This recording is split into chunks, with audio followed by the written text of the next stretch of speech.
Kementerian Pemuda dan Olahraga akan mengakomodir dan membantu atlet berprestasi yang ingin menjadi pegawai negeri sipil.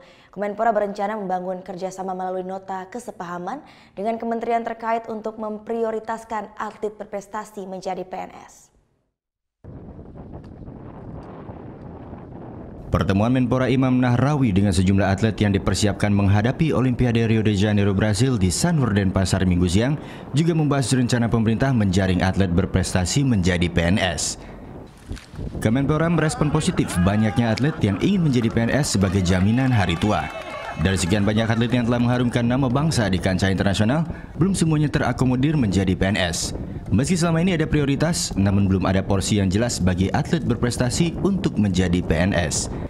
Menpora pun akan berupaya membuat nota kesepahaman dengan Kementerian Pendayagunaan Aparatur Negara dan Reformasi Birokrasi untuk memprioritaskan atlet berprestasi dalam penerimaan PNS. Kami sudah membicarakan itu dengan Kemenpan, bila mana nanti ada rekrutmen PNS maka harus ada porsi yang jelas, terukur, tentu dengan cara ujian atau apa istilahnya, cara seleksi yang juga ada prioritas.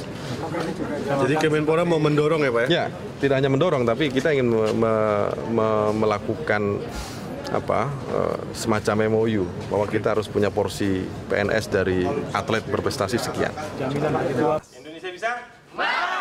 Kemenpora juga mendorong atlet berprestasi ditempatkan di bagian teknis kepelatihan sesuai bidang olahraganya jika telah diangkat menjadi PNS. Muhammad Hasanuddin melaporkan untuk NET.